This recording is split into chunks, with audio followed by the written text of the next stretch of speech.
Mohon izin, mohon ridhonya saya duduk dan menjelaskan tentang Nabi Muhammad sallallahu alaihi wasallam.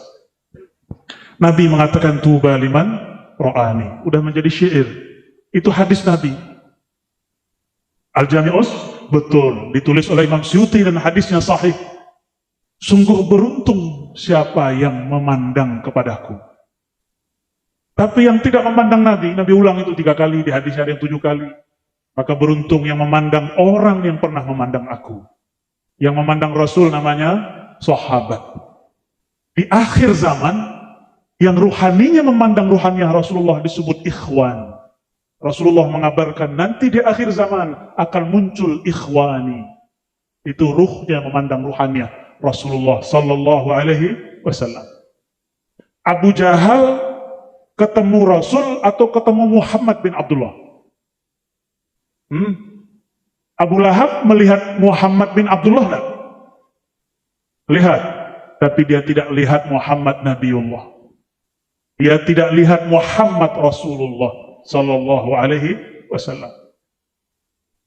Maka kalau mandang kiai, mandang ustadz, jangan lihat mukanya, muka orang Jawa. Bukan itu yang dilihat, lihat ruhnya. Ruhaniahnya bersambung kepada Rasulullah sallallahu alaihi wasallam. Maka Nabi ketika mengatakan beruntung yang memandang aku, atau yang memandang orang memandangku, atau yang memandang orang yang memandang setelah itu terus sampai akhir zaman. Maka selama masih ada orang yang berguru tentang Nabi Muhammad, dan yang paling pasti zuriat Nabi Muhammad sallallahu alaihi wasallam. Zuriat artinya apa zuriat? Keturunan. Kalau keturunan berarti bapaknya keturunan Rasulullah sallallahu alaihi wasallam. Minimal dia lihat emaknya, lihat bapaknya, lihat kakeknya. Maka kata tuba itu salah satu pohon keberkahan di surga. Naungannya akan menaungi orang itu di dunia dan akhirat.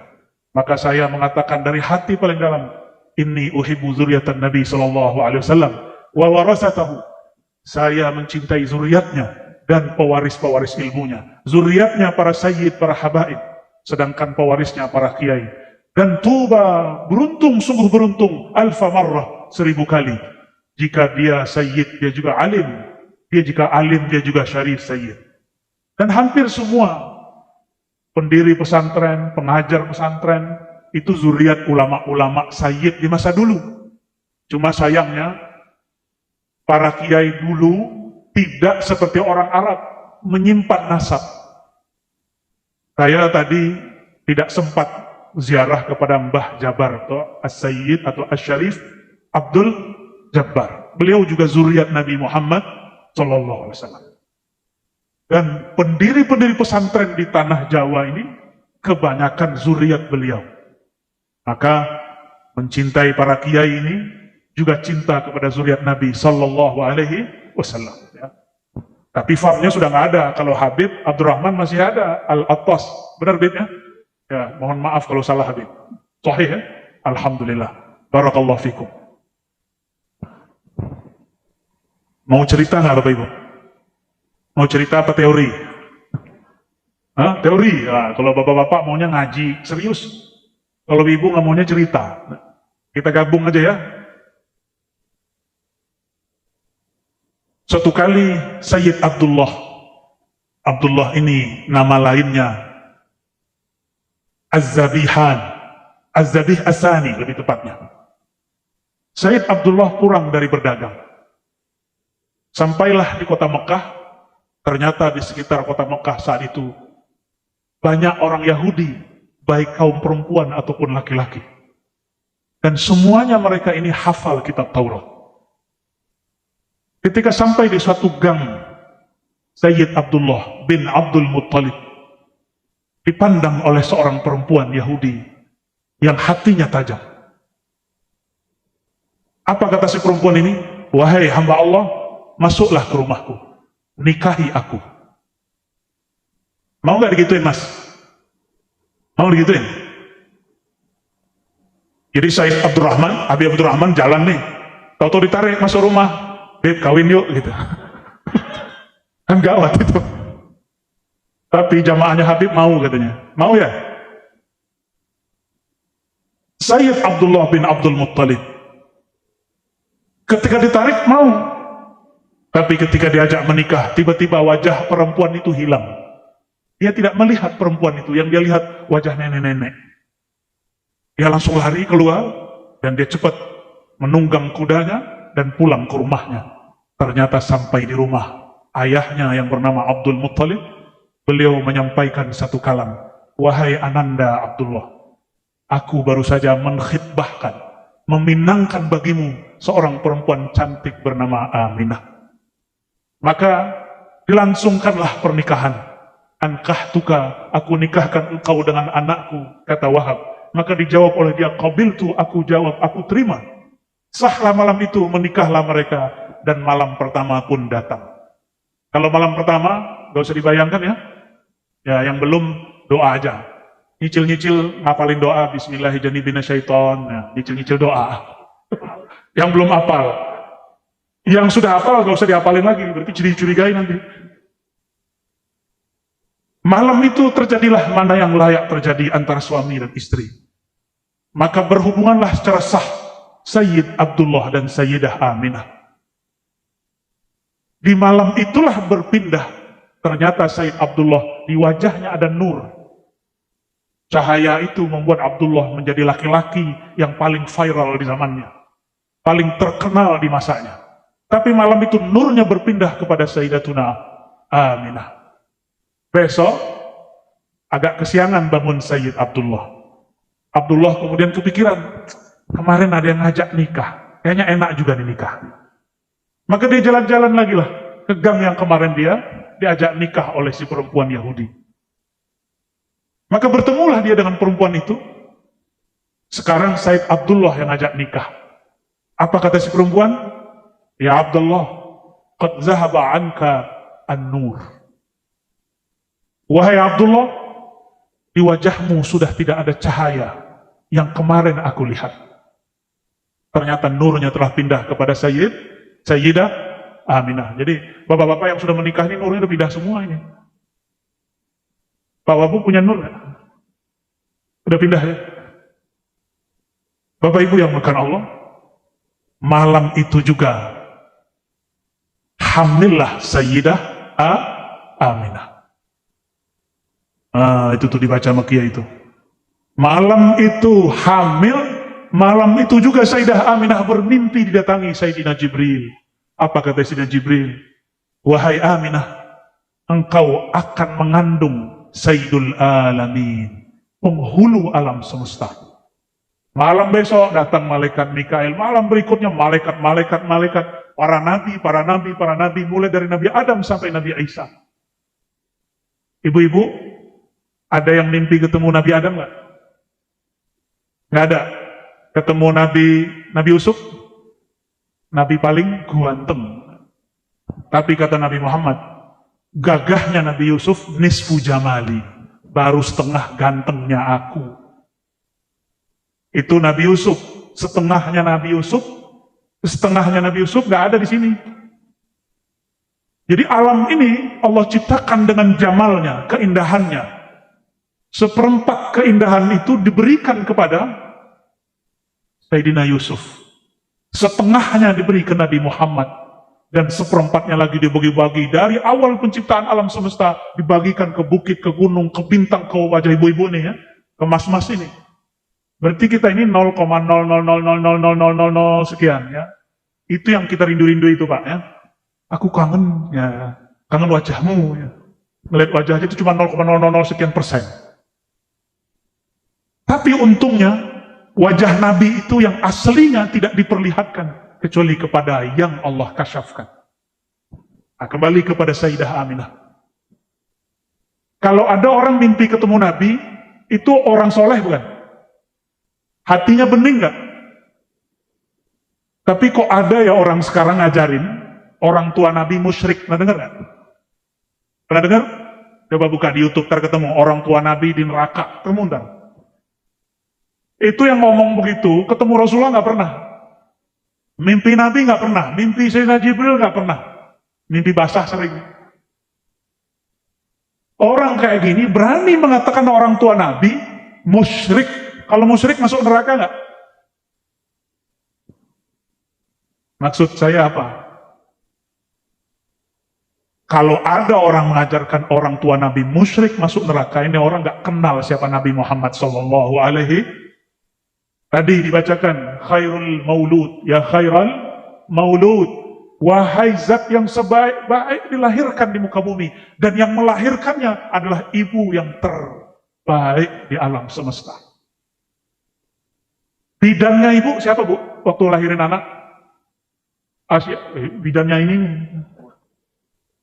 bidan fulanah gitu ya. Tapi Sayyiduna Muhammad SAW ketika lahir, yang nyambutnya bidannya Sayyidatuna Asiyah dan Maryam. Kira-kira kalau begini ini orang mulia gak yang melahirkannya? Nah, jadi kita ini sering fokus hanya kepada cerita lahirnya, tapi kurang memperhatikan siapa yang melahirkan. Maka boleh kami sampaikan, Sayyidatuna Aminah awwalu waliyah fil alam, ya, minal ummah al-Muhammadiyah. Di alam semesta, di kalangan umat Nabi Muhammad, wali perempuan pertama adalah ibunya sendiri, Sayyidah Khadijah, Sayyidah Aminah ya. Baik. Sedangkan Khadijah istrinya, istri yang walaupun berondong, tahu berondong Bapak Ibu? Ya, ini ada rahasianya kenapa Nabi berondong. Beliau ini lahir, ayahnya sudah meninggal. Umur 6 tahun, ibundanya sudah wafat. Umur 25, dilamar orang 40. Cocok. Karena sudah lama tidak merasakan perhatian keibuan seorang wanita. Makanya ini rahasianya banyak. Dan semua anak Rasulullah SAW, kecuali Sayyiduna Ibrahim, itu adalah anak dari Sayyidah Khadijah. Kalau Ibrahim baru Maria Al-Qibtiyah. Jadi Habib Abdurrahman ini, kalau nasab jadi cek ke atas, itu masih ketemu sama Sayyidah Khadijah Al-Qub. Tapi kalau nasab kita gimana, Geng? Kamu nggak di atas? Wallahu a'lam bishawab. Wallahu a'lam bishawab. Inilah karomahnya para zuriat Nabi, mukjizatnya Rasulullah, dua yang paling kekal di alam semesta. Satu Quran, satu zuriatnya. Maka tidak ada masa kecuali di situ ada orang yang megang Quran, itu ulama, satu megang nasab Rasulullah Sallallahu Alaihi. Kalau masih ada dua ini, kiamat Allah tunda. Jadi insya Allah kiamat dekat atau masih jauh? Enggak juga ya.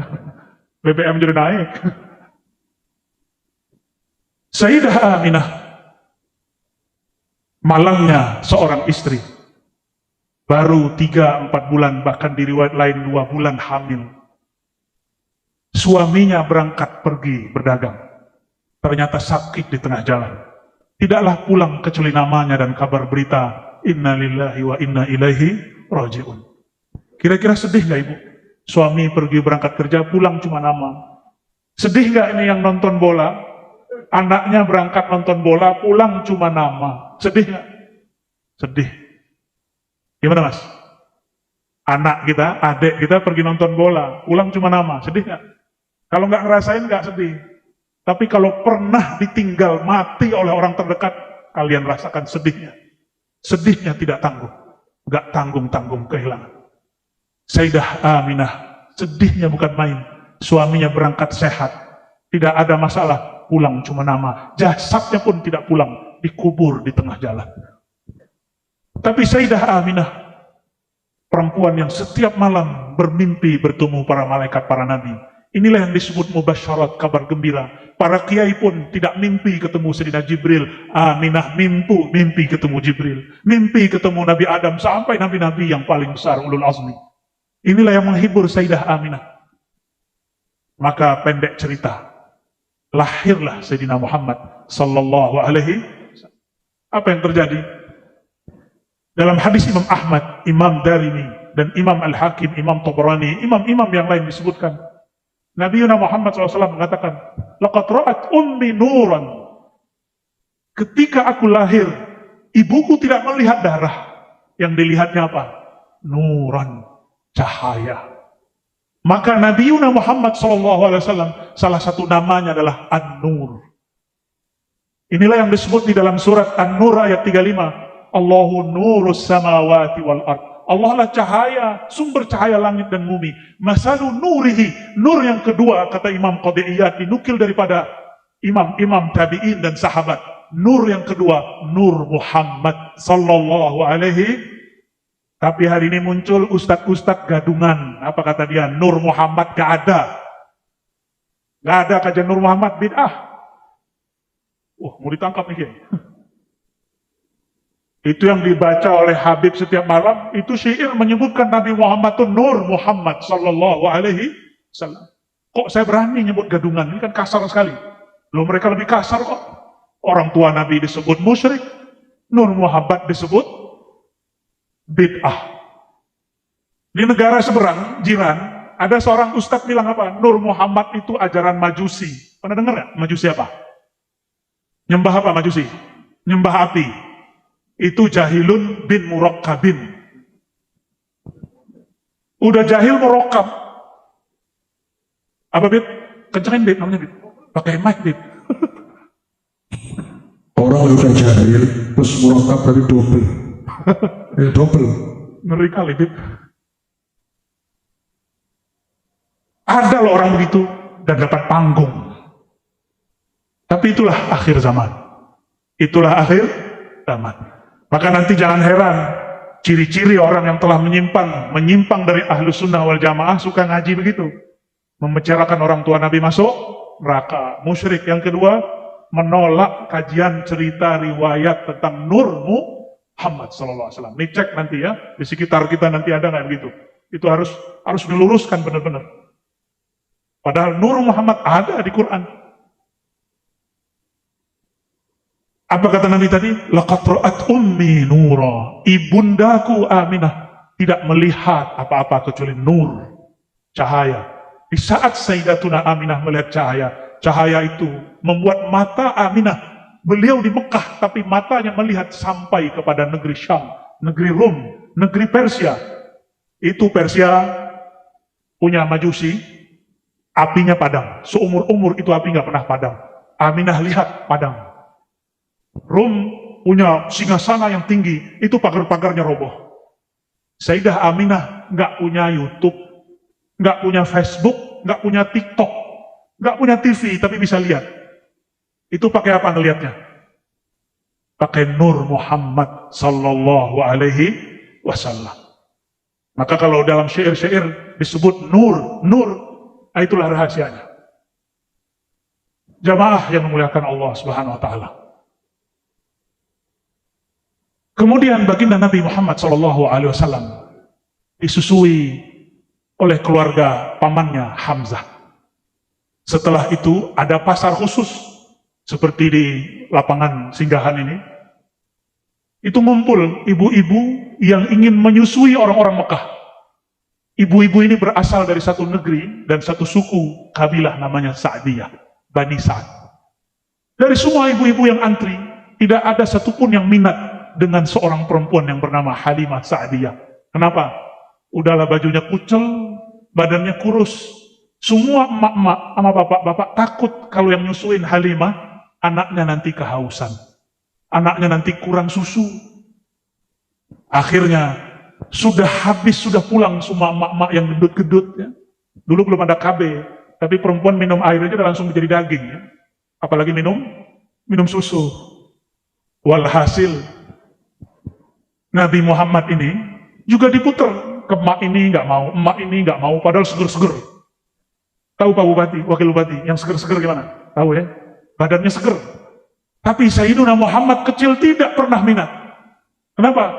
Hampir semua ibu-ibu seger itu ketika menawarkan air susunya, menawarkan bagian kiri. Kecuali wanita kurus bernama Halimah Sa'diyah. Yang pertama dia kasih bagian kanan. Maka bayi yang bernama Muhammad bin Abdullah langsung mau. Maka ibu-ibu ini pelajaran. Walaupun nanti bayi kita, bayi ibu-ibu, bukan bayi saya maksudnya ya. Bayinya ibu-ibu itu mau nyusu kiri, tapi mulailah dari yang kanan. Ini namanya tafaulan tabarukan dengan asar Nabi Muhammad sallallahu alaihi wasallam. Ada yang protes ke saya. Loh, kan itu Nabi Muhammad belum jadi rasul. Belum boleh diikuti. Lah itu suka-suka dia. Bagi kita Nabi Muhammad diikuti mulai dari lahir sampai beliau wafat. Ya? Lalu dibawalah oleh Halimah Sa'diyah. Itu Halimah Sa'diyah punya onta. Ontanya pun kurus. Sedangkan mak-mak tadi yang udah pulang, badannya gendut, ontanya juga gendut. Onta kurus sama onta gendut, kalau jalan duluan mana? Di atas onta yang gendut itu, ibu-ibunya seger, binti gendut. Kira-kira ontanya kena beban nggak? Maka secara rasio logika, Halimah Sa'diyah duluan nyampe ke kampungnya masuk akal. Ya, tapi bukan itu. Bukan itu. Ini kita loncat sedikit ke bab Isra Mi'raj. Ketika Nabi Muhammad SAW didatangi Sayyidina Jibril dan Mikail bersama buruk. Buruk ini, waktu dinaikin Nabi Muhammad SAW, buruknya kayak gelisah. Gelisah, ini siapa nih? Binatangnya, binatang surga ini, nggak nyaman dengan orang baru. Akhirnya ditegur oleh Sayyidina Jibril.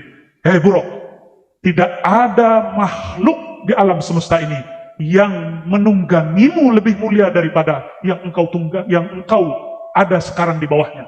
Yang sekarang menunggangimu yaitu Muhammad Rasulullah Sallallahu Alaihi Wasallam. Maka kalau kita kembali ke yang tadi, itu onta ngerti siapa yang sedang digendong oleh Sayyidah Halimah Sa'diyah. Itu adalah Muhammad Rasulullah Sallallahu Alaihi Wasallam. Ya, Muhammad kecil, Sayyiduna Muhammad. Lalu disebutkan dalam semua kitab maulid, dalam semua riwayat Nabi Muhammad SAW, ketika beliau sampai di Bani Sa'diyah, Halimah Sa'diyah punya ternak, ternaknya nggak pernah bagus. Semenjak Nabi Muhammad nginjak-nginjak kakinya di situ, ternaknya jadi bagus. Susu dombanya, kambingnya jadi ramai. Pendek cerita, beliau kemudian menjadi anak-anak berumur 5 tahun. Ternyata Halimah punya anak seumuran Nabi Muhammad SAW. Main-main di suatu padang rumput. Jangan bayangkan padang rumputnya seperti di Mulia Agung, benar namanya kampungnya. Mulia Agung, di sini rumput, masya Allah, masih keren lah, masih banyak lah.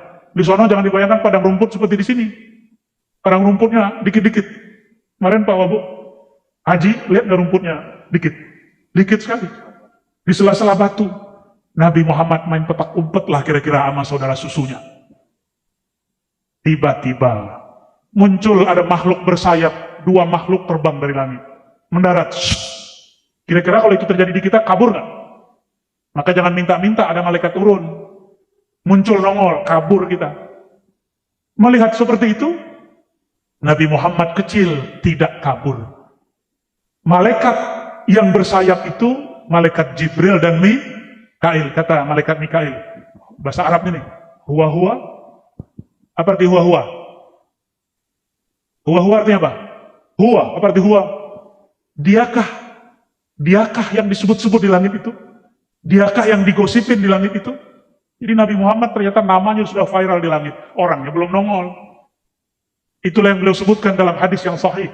Ana awwalul anbiya'i fil khalqi wa akhiruhum fil ba'thi. Aku nabi pertama di alam semesta, di kalangan makhluk, tapi terakhir diutus. Ini yang banyak kiai aswaja sebagian nggak paham.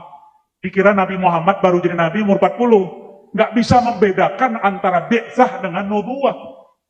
Kalau nubuwah sebelum alam ini dicipta, yang pertama dicipta nur Nabi Muhammad SAW. Ini yang disebut nubuwah. Sedangkan bi'tsah umur 40 tahun beda. Ya. Jadi nanti ada orang-orang bilang Nabi Muhammad belum jadi nabi 40. Itu ajaran sesat. Itu ajaran sesat. Ya. Hati-hati. Karena nanti bakal muncul lagi yang ngomong, Nabi Muhammad belum rahmatan lil alamin sampai umur 40. Ada yang ngomong begitu entar. Ntar muncul lagi, ada yang ngomong, Nabi Muhammad belum bawa rahmat sampai bangun khilafah. Nah, ntar macam-macam tuh.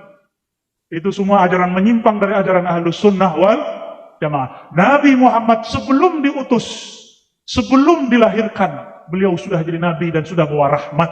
Nggak nunggu 40 tahun, nggak nunggu buat khilafah. Apa kata malaikat Mikail tadi? Huwa-huwa?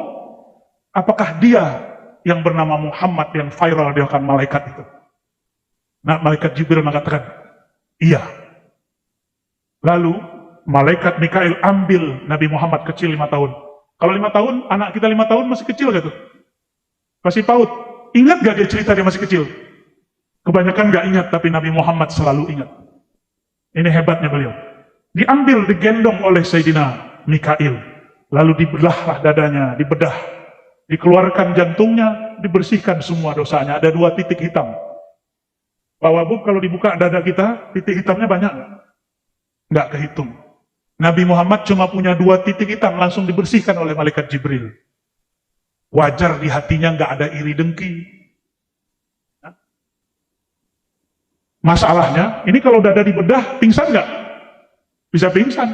Orang udah tonjok aja pingsan. Tapi Nabi Muhammad bahkan ada yang mati ya. Kenapa Nabi Muhammad nggak pingsan, nggak sakit?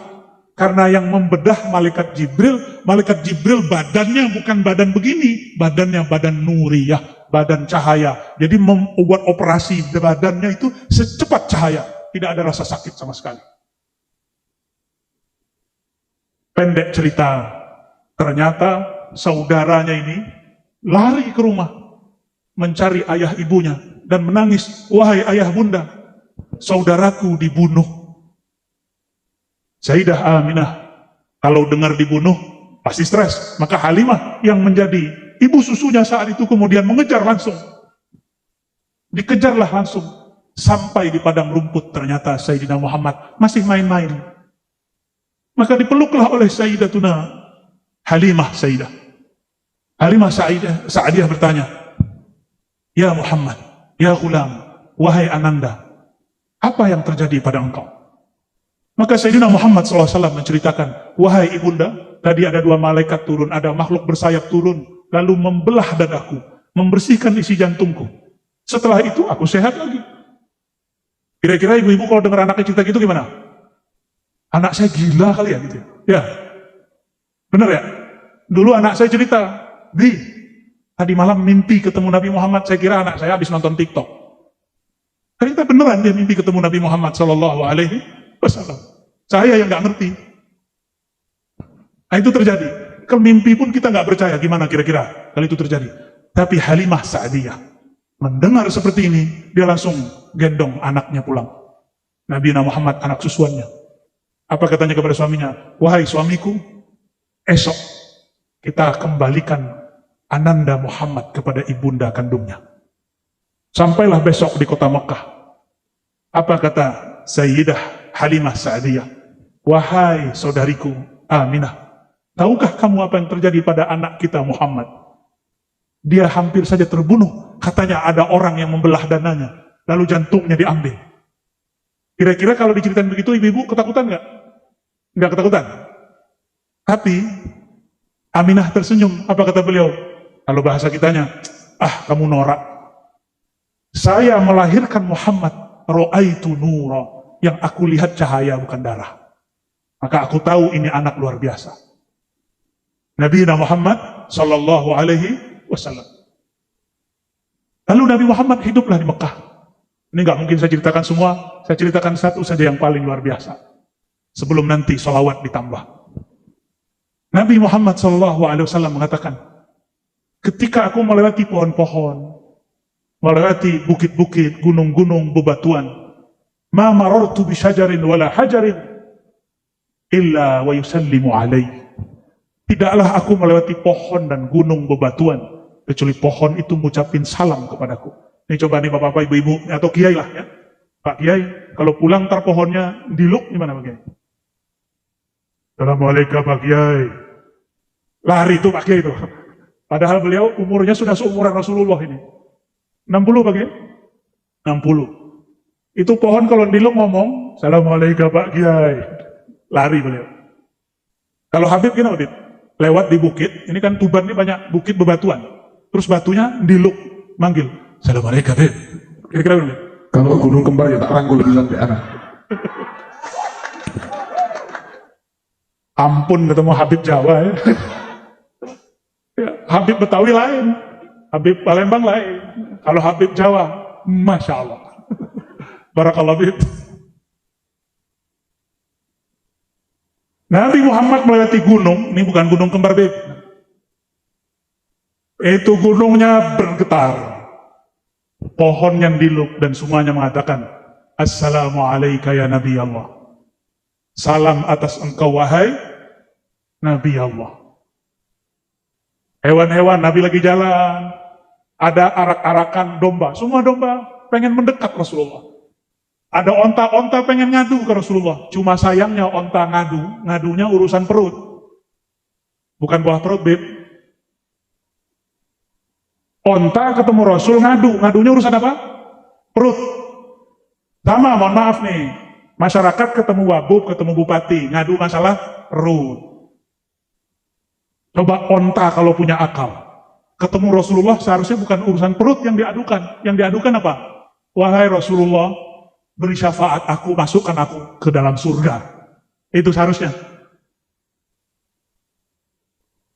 Ternyata waktu dulu Rasulullah punya majelis duduk-duduk begini, katakan punggungnya pohon kayu, itu kayu ketika dibuatkan mimbar, ditinggal oleh Rasulullah nangis. Coba ibu-ibu dengerin pohon nangis, kabur pasti pengajian. Ini pohon Hanna Hanina, dia menangis karena dia rindu merasakan punggung Rasulullah Shallallahu Alaihi Wasallam. Akhirnya itu semua sahabat yang hadir dengar. Berarti sahabat ini punya karomah, mendengarkan suara tangisnya kayu-kayu. Turunlah Rasulullah dari mimbar. Nabi elus ditanya, wahai kayu. Tuh, Nabi bisa ngomong sama kayu. Coba kalau Pak Kiai bisa ngomong sama kayu, kita ngomong, Pak Kiai sudah begini ya. Paling tinggi kita bilang, Kiai udah majeduk, kejedot palanya sama dinding. Tapi Rasulullah SAW dielus dan tidak ada satu sahabat pun yang mengatakan Rasulullah itu gila. Kenapa? Rasulullah dan para sahabat sama-sama mendengarkan tangisnya. Dielus seperti anak kecil kemudian berhenti nangis. Ditanya, wahai kayu, engkau pilih jadi sandaranku di dunia atau masuk surga? Apa jawaban si kayu? Apa jawaban dia? Masuk, tapi menurut saya itu juga kurang benar, kurang sempurna, walaupun lebih tinggi daripada onta. Makanya kalau sholawat jangan minta onta utangnya dibayarin. Kalau udah doanya Habib tuh, ya Allah semoga yang hadir terbayar utangnya, aminnya kenceng. Jadi niat hadir sholawat bukan karena cinta Rasul, tapi supaya utang terbayar. Remeh amat sholawatnya. Sholawat begitu, sholawat onta, tahu? Sholawat onta begitu. Ketemu Rasulullah hanya urus masalah perut. Untuk onta itu udah keren, hebat. Dia tahu itu Rasulullah. Tapi kalau kita punya akal, punya kolbu, nggak pantas sholawat minta onta. Sholawat minta Avanza ya. Sholawat minta, sekarang yang lagi tren apa nih? Roksa gue ya, roksa. Idza kunta fi dhiqin aw fi faqrin aw fi maradin fa'akthir bi sholati ala Muhammad. Sallallahu alaihi wasallam. Syuf, kayak gimana? Itu lain cerita, Bib. Ulangan cerita gimana? Tadi antum bilangnya tadi gimana? Hadir biar lunas utangnya, kita mendoakan. Memang mereka semua ini amin, berarti nanda utang ini banyak. Tapi ada tapinya. Itu pun tapi fiqin au fi faqrin au fi maradin fa'akthir bi sholati ala Muhammad. Ane jelasin deh. Ya marhaba. Ane jelasin.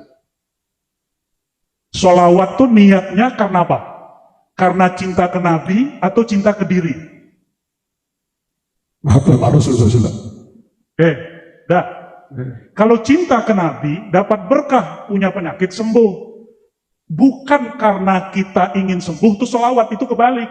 Orang seperti ini, di dunia dapat syafaat, tapi di akhirat belum tentu. Nanti ketika datang di hari kiamat nanya, wahai Rasulullah syafaati saya, Nabi nanti jawab, kan sudah dibalas di dunia, utang melunas kan? Ya.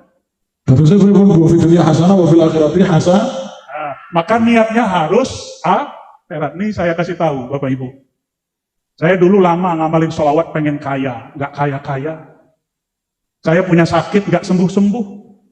Tahu-tahu ditegur sama guru saya, seorang sayyid, seorang mursyid juga. Apa kata beliau? Kamu sholawat niatnya apa? Mau kaya, Kiai?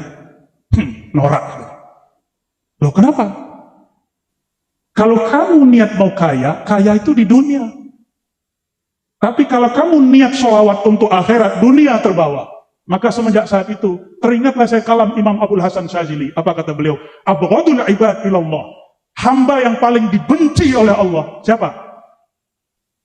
Orang yang amila amal al-akhirah, beramal-amal akhirat seperti sholawat, baca Quran, haji umroh, tapi niatnya ghardan min aghradi dunia, untuk urusan duniawi. Ini yang ngomong Imam Abul Hasan Syazili, beliau seorang syarif, zuriat Sayyidina Al-Hasan.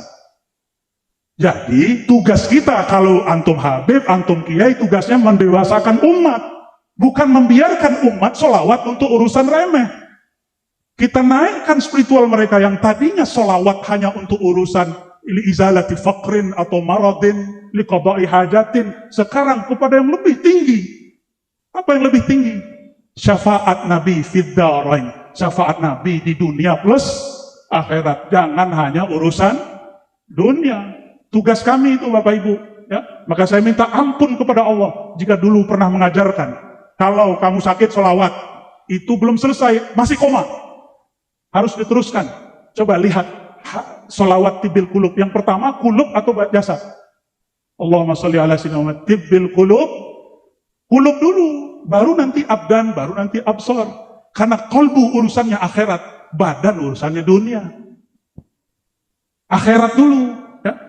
Nah, utang kita kepada Allah dan Rasul lebih besar.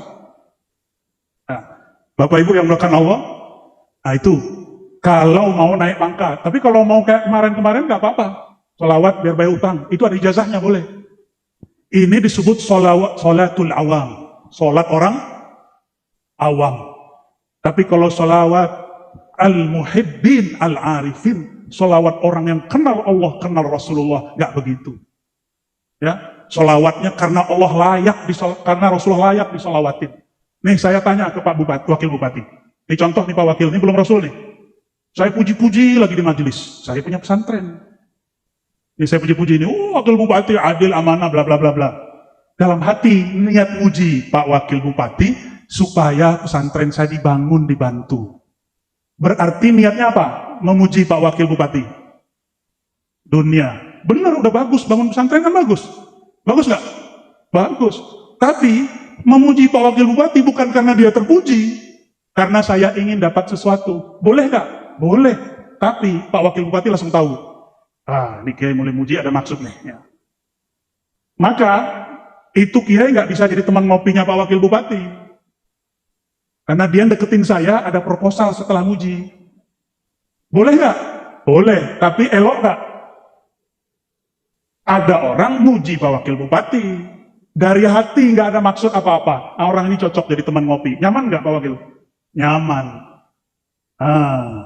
Rasulullah sama orang yang niat apapun dikasih. Tapi Rasulullah memilih khawasus sahabat. Sahabat-sahabat yang khawas yang mulia, itu sahabat-sahabat yang berjuang karena Rasulullah. Bukan karena dirinya. Jadi ada sholawatnya itu sholawat nafsiyah namanya. Sholawat karena dirinya. Ada yang sholawatnya karena Nabi Muhammad, sholawat Muhammadiyah, sholawat, semua sholawat kita yang kita niatkan karena Nabi layak disolawati, baru tuh sholawatnya benar. Oke? Ya, barangkali itu yang boleh saya sampaikan ya. Maka kajian malam ini saya simpulkan bahwa baginda Nabi Muhammad SAW, beliaulah khairul maulud, sebaik-baik orang yang dilahirkan. Maka ibundanya juga adalah ibu yang paling mulia yang dilahirkan. Maka dimanapun beliau menginjakkan kaki, di sana semua benda, semua tempat mengucapkan salam. Namun kita harus beda dengan mereka, karena kita punya kolbu, punya akal. Bersolawatlah karena beliau layak disolawati. Insya Allah jika sakit Allah sembuhkan. Tapi jika sakitnya tidak disembuhkan, kita tetap solawat. Karena solawat kita bukan karena tersembuh daripada penyakit. Kalau utangnya tidak terlunaskan, kita tetap solawat. Karena solawat kita bukan untuk urusan duniawi. Syukur-syukur jika berkah Allah lunaskan. Begitu barangkali. Wassallallahu ala sayyidina Muhammad. Assalamualaikum warahmatullahi wabarakatuh.